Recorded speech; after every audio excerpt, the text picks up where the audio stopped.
وَتُوبُوا إِلَى اللَّهِ جَمِيعًا أَيُّهَا الْمُؤْمِنُونَ لَعَلَّكُمْ تُفْلِحُونَ، اور اے ایمان والو تم سب کے سب اللہ تعالیٰ کی بارگاہ میں رجوع کرو، یعنی اپنے گناہوں پر توبہ کرو تاکہ تم فلاح پا جاؤ، کامیاب ہو جاؤ۔ اس کا مطلب ہے توبہ میں کامیابی ہے۔ وہ کامیابی دنیا کے اندر بھی ہے، جب ایک شخص تائب ہو جاتا ہے، اپنے گناہ چھوڑ دیتا ہے تو اللہ تبارک و تعالیٰ اسے عبادات پر استقامت دیتا ہے، گناہوں سے مزید نفرت پیدا ہوتی ہے، پھر اچھی صحبتیں بھی اس کو مل جاتی ہیں۔ جو پہلے کہتا ہے نا کہیں مجھے نیک تو نظر نہیں آ رہے، توبہ کرتا ہے تو اللہ تعالیٰ راستے بنا دیتا ہے۔ جیسے کوئی چرسی موالی کسی دوسرے سٹی کنٹری کے اندر جائے تو چرسی موالی مل ہی جاتے ہیں آپس میں نا، ہم جنس کو پہچان ہی لیتا ہے۔ میں دبئی میں گیا تو میں نے کسی سے پوچھا پان ملتے ہیں؟ ان کا بہت ملتے ہیں مفتی صاحب، چل کر دیکھیں ہم دکھاتے ہیں ایک علاقہ اس میں تو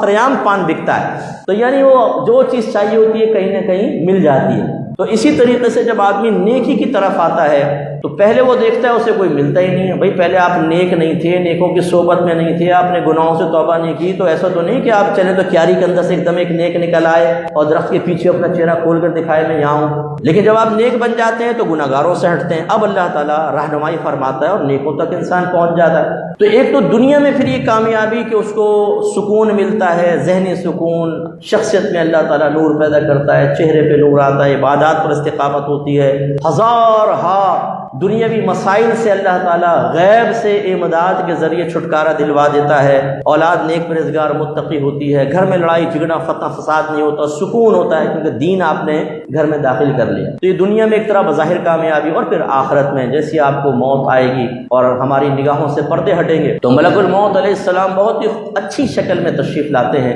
روح کو بسا اوقات حدیث میں ایسا نکالا جاتا ہے جیسے آٹے میں سے بال نکال لیا جاتا ہے۔ آٹے میں سے بال نکالیں تو ایک تو بڑے آرام سے نکلتا ہے، دوسرا اس بال پہ آٹا چپکا نہیں ہوتا ہے کہ نہیں، کیونکہ وہ اتنا ملائم ہوتا ہے نا، وہ چکنا ہوتا ہے، پھر آٹا چکنا آرام سے نکل آتا ہے بال۔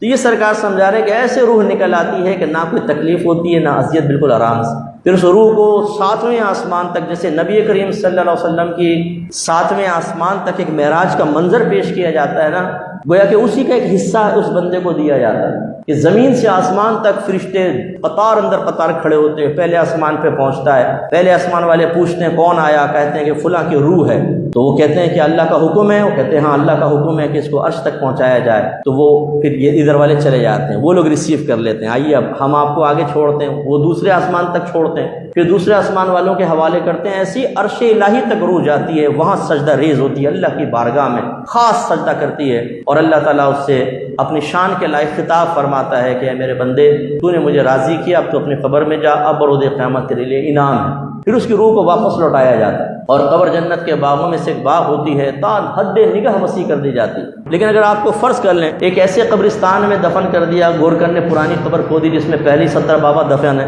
71ویں آپ آ گئے، لیکن اب یہ نہیں ہے کہ آپ کو ایک دم نگاہیں کھلیں گی اتنے سارے بابا لیٹے پڑے ہیں، اور آپ نے کہا تم کہاں سے آ گئے کم بختور، انہوں نے کہا تو کہاں سے آ گیا، پہلی 70 کو بھگت رہے ہم لوگ، تو 71واں بھی آ گیا۔ ایسا نہیں ہوگا، او تا حد نگاہ وسیع، تا حد نگاہ مطلب جہاں تک آپ کی نگاہ جائے آپ کی قبر چوڑی ہو جائے گی، یعنی وہ قبریں برابر والی حصی اعتبار سے آپ کو محسوس تک نہیں ہوں گی، اور وہ جنت کے باغوں میں سے ایک باغ بنا دی جائے گی۔ پھر ایک اچھی شکل والا شخص آئے گا، بڑا خوبصورت، منکر نکیر کے سوالات کے جوابات پر بھی استقامت ہوگی، پھر وہ خوبصورت شخص آئے گا، بڑا ہی حسین جمیل، اور ایسی خوشبوئیں نکل رہی ہوں گی کچھ انتہا نہیں۔ تو انسان پوچھے گا تو کون ہے، وہ کہے گا آپ نے مجھے پہچانا نہیں، میں آپ کا نیک عمل ہوں، اللہ نے مجھے اس لیے بھیجا تاکہ میں قیامت تک آپ کو انسیت فراہم کرتا رہوں، آپ گویا کہ بور نہ ہوں۔ کمپنی دے گا وہ کمپنی آپ کو اتنی زبردست قسم کی، اور ایسی کمپنی نہیں ہوگی کہ تھوڑی دیر میں ہم دوستوں کہتے ہیں اچھا یار میں گھر جا رہا ہوں، وہ وہاں سے تو نکل بھی نہیں سکتے خیر، لیکن بوریت کوئی نہیں، بالکل سکون اطمینان۔ بعض روایات میں ہے کہ فرشتے سوال کے جواب میں کامیابی کے بعد کہتے ہیں اب تو سو جا،